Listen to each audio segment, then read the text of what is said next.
예, 오늘 말씀은 너무나 여러분들이 잘 아시는 요한복음 21장 말씀입니다. 15절부터 함께 교독하도록 하시겠습니다.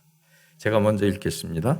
그들이 조반 먹은 후에 예수께서 시몬 베드로에게 이르시되 요한의 아들 시몬아 내가 이 사람들보다 나를 더 사랑하느냐 하시니 이르되 주님 그러하나이다. 내가 주님을 사랑하는 줄 주님께서 아시나이다. 이르시되 내 양을 먹이라 하시고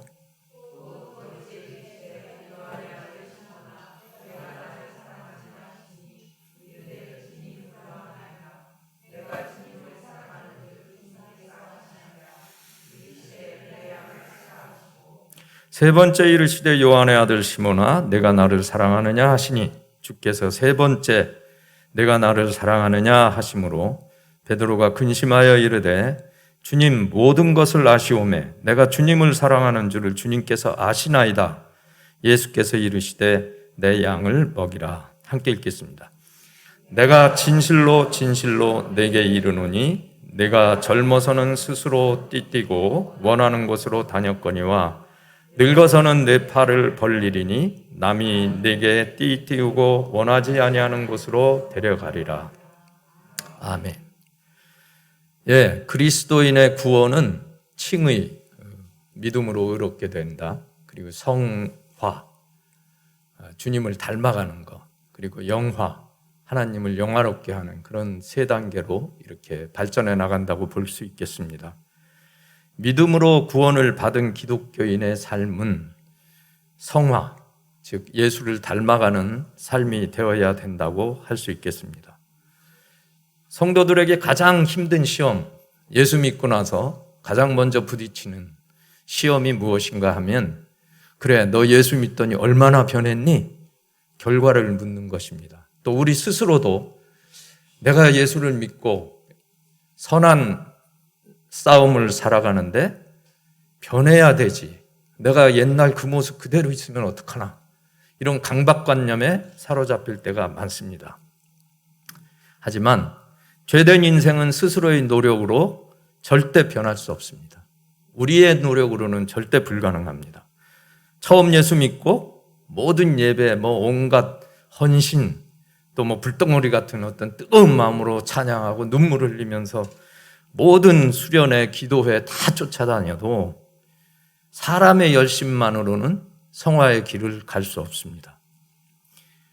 잘 아시는 것처럼 베드로와 바울이 그랬습니다. 주님을 만나기 전 사울이 정말 열심으로 주님을 핍박했던, 기독교인을 핍박했던 자였고, 베드로는 주님을 해방군의 어떤 그 사령관으로 여기셔서 자기가 자신의 욕심으로 주님으로부터 결국은 사탄이라는 책망을 받기도 합니다.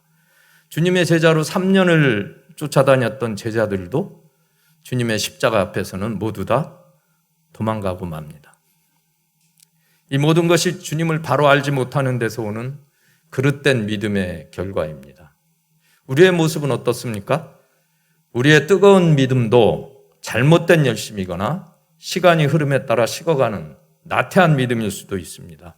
열심히 말씀과 기도에 애를 쓰고 힘썼는데 뭔가 믿음이 좀처럼 나아지지 않는 것 같은 그런 절망감도 때로는 찾아옵니다. 본질을 놓친 그릇된 열심 때문에 또 시험에 빠지기도 합니다. 더 심각한 것은 그렇게 열심을 내다 보니까 말씀이나 기도나 예배에 열심이어서 머리만 커져서 설교를 평가하고 또 저거 내가 잘 아는 말씀인데 또 비슷한 말씀이네. 그렇게 경홀히 여기기도 하고 찬양을 들으면서 잘한다. 왜 저렇게밖에 못하지? 비판하는 그런 교만에 빠지기도 합니다. 이게 사실 우리들의 부담스러운 모습입니다. 나의 노력으로 믿음을 이루려는 것은 위선적인 믿음입니다. 술, 담배 안 하고 예배 열심히 다니고 새벽기도 열심히 나가고 각종 훈련에 빠지지 않고 참여하고 열심히 큐티하고 성경 백독을 해도 상황과 조건이 만들어지면 다시 옛 모습이 스멀스멀 올라오고 낙심해서 배신감만 깊어지는 것이 우리들의 모습입니다. 왜 그럴까요? 자신의 노력으로 변화하려고 하니까 그 열심이 교만이 되고 엉터리 성도의 길을 가게 되는 것입니다. 결국엔 겉으로만 그럴듯한 교인, 삶이 변하지 않는 위선적인 신앙생활에 빠져들게 됩니다. 그래서 세상은 기독교를 향해 비난하고 오히려 신앙 좋고 영빨 있다는 기도만이 한다는 사람들이 상처를 줍니다. 목회자의 타락, 공동체의 파괴, 그럼에도 거룩한 척 해야 되는 위선적인 신앙.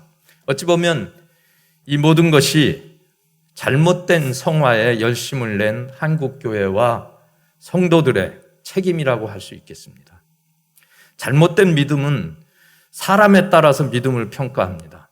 사람에 따라서, 목사님에 따라서, 찬양팀에 따라서 은혜가 달라집니다. 잘못된 믿음입니다. 안타깝지만 우리가 아무리 하나님과 친밀해지려고 하고 영적인 사람이 되려고 애를 써도 우리 스스로의 힘으로는 결코 좋은 신앙인이 될 수 없습니다. 성화는 오직 한 분, 하나님의 은혜로만 가능합니다. 지금도 주님은 지친 인생 가운데 낙심하고 있는 저와 여러분을 찾아오셔서 사랑으로 동행하시면서 힘주시는 분임을 믿으시기 바랍니다. 오늘 본문 요한복음 21장은 부활하신 예수님과 낙심해서 낙향한 베드로가 다시 만나면서 서로의 사랑을 확인하고는 아주 익히 잘 알려진 본문입니다. 본문을 통해서 몇 가지 교훈을 나눠보고자 합니다. 첫 번째로 주님이 우리를 찾아오셨다는 것입니다. 본문의 주인공은 얼핏 보면 베드로 같지만 사실은 주님을 부인한 배신자 베드로를 찾아온 주님이십니다. 예수님이십니다. 예수님은 변함없이 베드로를 사랑하기에 직접 찾아오셨고 이것을 베드로가 깨닫자 그는 자기의 사랑을 고백할 수밖에 없게 되는 것입니다.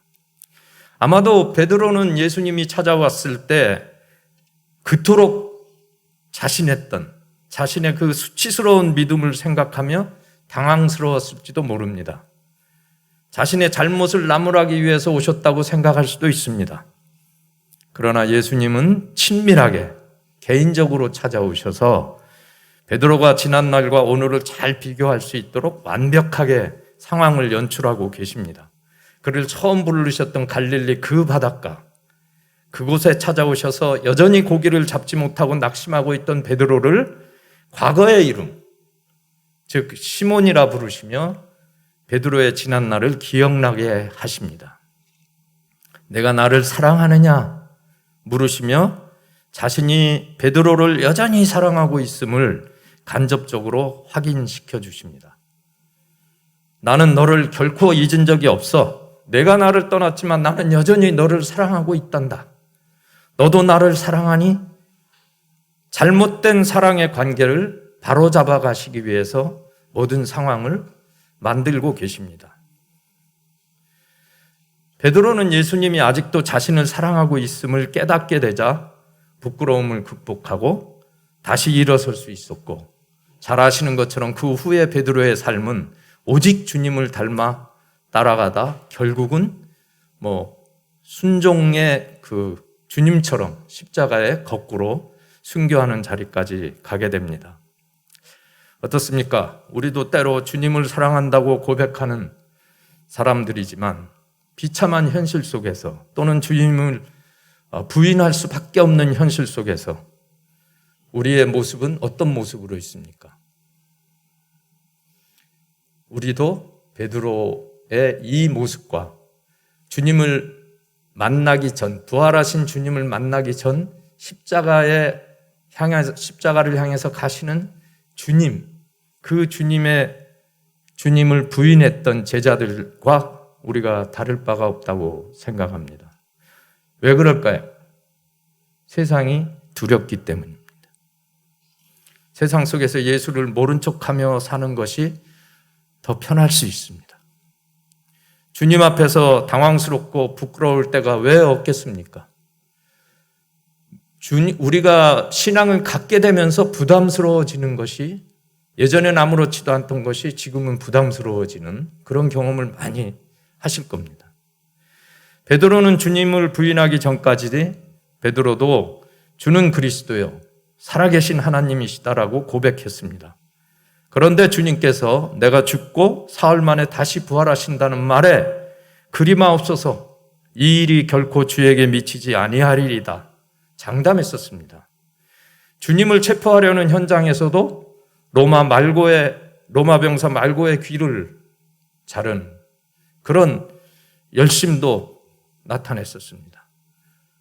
얼핏 보기에는 정말 수제자였습니다. 1등 제자처럼 보였습니다. 그러나 사탄은 주님의 뜻과 베드로의 그 그릇된 열심은 열심인데 그릇된 열심 사이를 교묘하게 파고듭니다. 결국 사탄아 물러가라라는 주님의 책망을 듣게 되고 두려움의 현장에서 주님을 3번이나 부인하게 되는 베드로가 됩니다. 베드로는 그때까지 자신의 생각으로 주님을 따르려 했기 때문에 주님의 십자가 죽음 앞에서 무너져 내렸고 한없는 절망감을 안고 다시 세상 속으로 숨어버렸던 것입니다. 하지만 십자가를 지나 부활하신 주님은 베드로에게 다시 찾아와 개인적으로 친밀하게 여전히 사랑하고 계심을 보여주고 계십니다.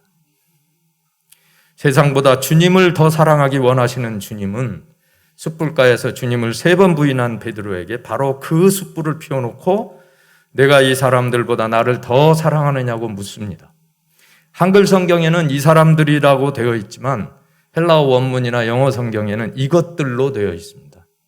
그러니까 세상적인 모든 것들, 이것들보다 나를 더 사랑하느냐.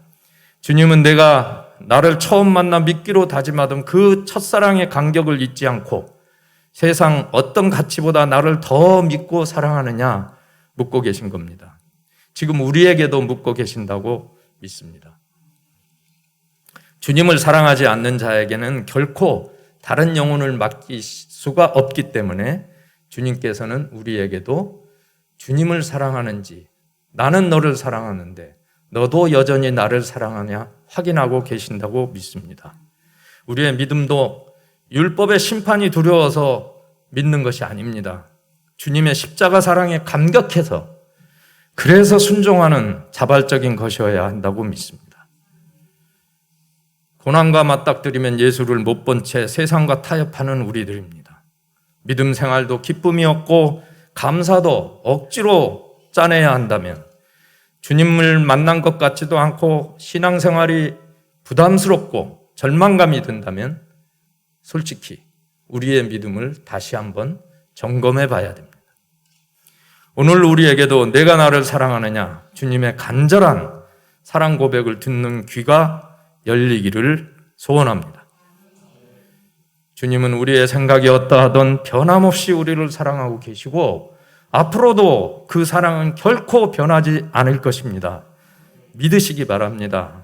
지금 비록 실패의 자리에 주저앉아 있더라도, 모든 것이 불편하더라도 주님의 사랑에 힘입어서 정말 주님을 뜨겁게 사랑하기 때문에 다시 일어서는 저와 여러분이 되기를 간절히 소원합니다.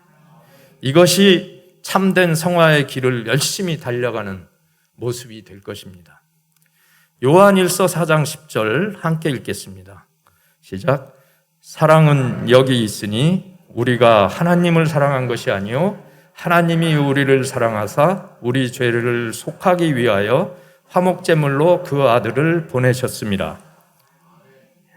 아무도 나를 알아주지 않을 때, 아무도 나에게 관심을 가져주지 않을 때, 내가 낙심해 있을 때 우리 주님은 이 땅에 찾아오셔서 십자가의 영원히 변하지 않는 사랑을 확인해 주셨습니다.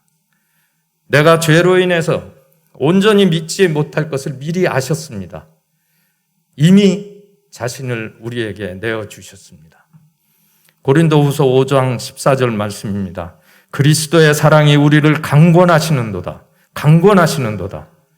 우리가 생각하건대 한 사람이 모든 사람을 대신하여 죽었은 즉 모든 사람이 죽은 것이라. 결코 사랑받을 수 없는 우리가 사랑받고 있습니다.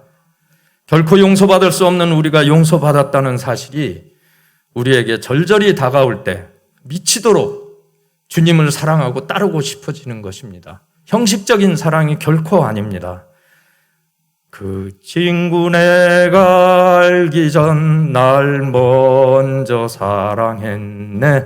그 크신 사랑 나타나 내 영혼 붙드셨네. 주 내 맘에 늘 계시고 나 주님 안에 있어. 날 붙든 주의 사랑은 끊을 자주 없네. 이게 강권하시는 그리스도의 사랑이라고 믿습니다. 정말 우리가 주님을 사랑한다면 우리는 더 이상 죄를 지을 수 없습니다. 죄로부터 자유해야 됩니다. 두 번째로 살펴볼 수 있는 것은 우리의 사랑이 주님의 사랑에 미치지 못함을 안타까워하는 베드로를 볼 수 있습니다. 본문 17절, 세 번째 이르시되 요한의 아들 시몬아 내가 나를 사랑하느냐 하시니 주께서 세 번째 내가 나를 사랑하느냐 하심으로 베드로가 근심하여 이르되 주님 모든 것을 아시오매 내가 주님을 사랑하는 줄을 주님께서 아시나이다. 예수께서 이르시되 내 양을 먹이라. 본문에는 베드로가 근심하여 이르되라고 되어 있습니다. 공동 성경에는 마음이 슬퍼져서, 쉬운 성경에는 베드로는 거의 울상이 되어서, 영어 성경에는 hurt, 마음이 아팠다고 표현하고 있습니다. 베드로는 배반한 자신을 다시 찾아오셔서 사랑을 확인하시는 예수님 앞에서 주님을 모른다고 부인했던 그 부끄러움, 그럼에도 불구하고 다시 찾아오신 예수님의 사랑에 대한 감격, 그러나 아직도 자기의 사랑이 주님의 사랑에 미치지 못하고 어쩌면 또 약해질지도 모르는 자신의 연약함에 대한 걱정과 안타까운 마음, 즉 애통하는 마음 갖게 됩니다. 우리의 기도, 우리의 약속, 우리의 사랑 고백이 진실되고 영원히 변치 않는 고백인지 우리도 근심하며 살펴보아야 합니다. 적어도 예수님을 향한 우리의 사랑이 진실되지 않고 상황이나 기분에 따라 달라지는 그런 가벼운 사랑이 되어서는 안 된다고 생각합니다. 그런데 본문에는 다 같이 사랑으로 표현되고 있지만 원문을 보면 흥미로운 것이 있습니다. 예수님은 처음에 아가페적 사랑으로 물었고 베드로는 필레오적 사랑으로 대답합니다. 다 아시는 것처럼 아가페는 신적이고 어떤 의지적인 사랑입니다. 필레오는 친구나 형제 간의 애정어린 어떤 유연한 사랑이라고 할 수 있습니다. 두 번째 질문도 예수님은 아가페로 물으셨고 베드로는 필레오로 대답합니다. 형제의 사랑으로. 베드로는 자신이 필레오적 사랑이 주님의 아가페적 사랑에는 도저히 미칠 수 없음을 고백하는 것입니다. 그런데 세 번째 질문에서 주님이 베드로의 사랑 필레오로 물으십니다. 어찌 보면 내가 나를 친구처럼 사랑한다니 정말 내가 내 친구가 될 수 있겠니? 하고 물으시는 것과 같습니다. 예수님은 베드로에게 눈높이를 낮추신 거죠. 아가페로 묻다가 필레오로, 세 번째 질문에서는 베드로와 눈높이를 맞추십니다. 이미 두 번이나 필레오로 대답했는데 막상 예수님이 필레오로 물으니까 베드로에게 문제가 생겼습니다. 주님이 진정 내가 내 친구라면 친구를 위해 목숨도 버릴 수 있겠니? 하고 물으시는 의미가 되는 것입니다. 도저히 필레오적 형제 사랑도 자신이 없는 것을 깊이 깨닫게 됩니다. 두 번의 질문에서 베드로는 내가 주님을 사랑하는 것을 주님이 아십니다라고 대답했지만 결국 세 번째 질문에서는 새로운 말을 덧붙입니다. 당신은 모든 것을 아십니다. 나의 사랑이 어떠한 수준인지 주님은 모든 것을 아시지 않습니까? 그렇더라도 내가 당신을 사랑할 수밖에 없음을 당신도 아시잖아요. 우리의 대답도 마찬가지라고 생각합니다. 주님은 우리의 중심으로 사랑을 받아들일 때까지 말씀 가운데 기도 가운데 당신의 사랑을 계속해서 보여주십니다. 절대 강요하지 않습니다. 우리도 사랑한다고 말은 하지만 주님의 사랑에는 턱없이 모자라고 사랑을 고백한다고 해도 마치 시냇가에 쏠싹거리는 어떤 잔 물결처럼 우리의 사랑도 가볍고 부끄러운 사랑입니다. 그럼에도 주님은 포기하지 않으시고 우리의 사랑 고백을 듣기 원하십니다. 사랑을 강요하지 않고 개인적으로 사랑의 관계를 만들어가기 원하시는 게 우리 주님이십니다. 이처럼 진짜 성화는 나의 변화가 나의 목적이 아니라 주님과 우리의 사랑이 점점 더 깊어져가는 과정입니다. 그릇된 성화는 우리가 애써야 되는 거지만 진짜 성화는 성령의 인도하심을 따라 하나님과 교제하는 것입니다. 말씀과 기도도 하나님을 알아가기 위한 것이지 우리의 신앙이 좋아지기 위한 것은 아닙니다. 어느 날 갑자기 되는 것도 아닙니다. 진정한 성화는 조금씩 하나님의 사랑을 알아가고 닮아가는 것입니다. 잘못된 성화의 길은 우리가 살펴본 것처럼 절망과 교만의 열매만 맺고 파멸의 길로 인도하게 됩니다. 우리의 고백은 주님, 우리 힘으로는 할 수 없습니다. 주님이 도와줘야 합니다. 또다시 배반할지도 모릅니다. 그래도 다시 기회를 주십시오. 주님을 다시 아프게 할지도 모릅니다. 그러나 우리의 진심은 아시죠? 당신을 사랑합니다. 주님을 부인하지 않겠습니다. 저버리지 않겠습니다. 놓치지 않겠습니다. 이처럼 우리의 사랑 고백은 주의 사랑에는 턱없이 모자라 근심할 수밖에 없는 것을 인정하고 내면에서 우러나는 진실된 뜨거운 사랑 고백으로 주님께 항복해야 될 것입니다. 마지막으로 주님을 사랑하는 자의 삶은 원치 않는 것일지라도 순종하는 삶입니다. 본문 18절입니다. 함께 읽겠습니다. 내가 진실로 내게 이르노니 내가 젊어서는 스스로 띠뛰고 원하는 곳으로 다녔거니와 늙어서는 내 팔을 벌리리니 남이 내게 띠띠우고 원하지 아니하는 곳으로 데려가리라. 사람이 어리거나 젊었을 때는 교육도 받아야 되고 부모님의 흉계도 필요해서 여러 가지로 미숙하기 때문에 많은 간섭을 받으면서 자라갑니다. 그러나 어른이 되면 어느 정도 이제 성숙해져서 자기 일을 스스로 할 수 있게 됩니다. 그런데 그리스도인의 삶은 반대인 것 같아요. 우리가 젊고 믿음이 미숙할 때는 내 마음대로 할 수 있었습니다. 그렇지만 믿음이 점점 성숙해져 가고 또 나이가 먹어갈수록 나이가 먹는 뭐 육체적인 나이도 있지만 신앙의 깊이가 해를 더할수록 내 마음대로가 아니라 주님 뜻대로 살아가게 됩니다. 주님을 부인했던 연약한 베드로가 주님이 여전히 자기를 사랑하고 계심을 알게 되자 장차 어떻게 죽을 것인가를 듣고도 주님을 따라 이른 그대로 반석, 베드로로 완성된 성화의 길을 살아가게 됩니다. 지금까지 아직도 우리는 내 마음대로 세상을 살아가려고 하지만 믿음이 성숙해지면 성숙해질수록 우리 마음대로 할 수 없게 될 것입니다. 분명한 사실입니다. 지금은 피하고 싶지만 주님은 계속해서 우리를 변함없는 사랑으로 이끌어 가십니다.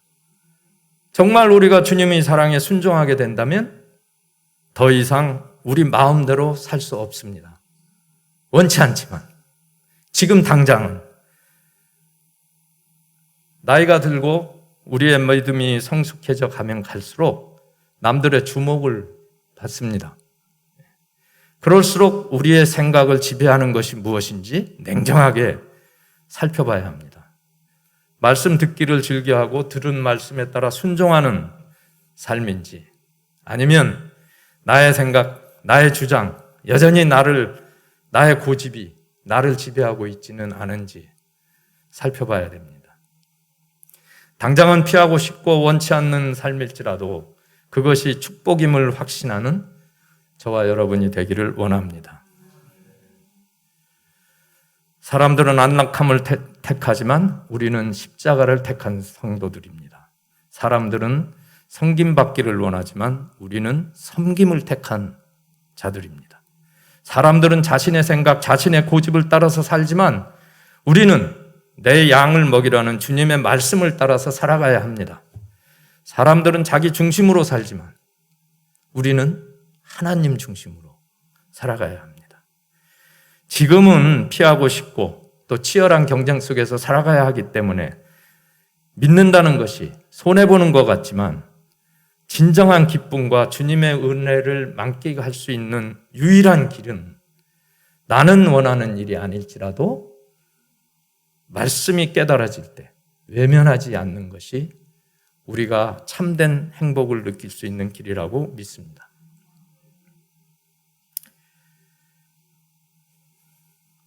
하지만 이 세상의 삶도 소중하다고 말씀하실지 모릅니다. 예, 저도 그렇습니다. 그래도 우리가 몸담고 살아가는 이 세상이 왜 허술하고 아무렇게나 해도 되는 것은 아닙니다. 그러나 참된 믿음의 길을 우리가 걸어간다면 앞으로 우리의 생각이 아닌 주님의 생각으로 충만해질 것이고 지금 당장은 두렵고 또 좀 못 본 척하고 싶고 피하고 싶은 일이지만 저절로 우리가 주님을 닮은 길을 가고 있는 것을 보게 될 것이라고 저는 확신합니다. 그게 참된 믿음입니다. 그러기에 미리 장차나 일어날 일에 대해서 두려워할 필요가 없다고 생각합니다. 마가복음 13장 11절입니다. 함께 읽겠습니다. 사람들이 너희를 끌어다가 넘겨줄 때에 무슨 말을 할까 미리 염려하지 말고 무엇이든지 그때에 너희에게 주시는 그 말을 하라. 말하는 이는 너희가 아니요 성령이니라.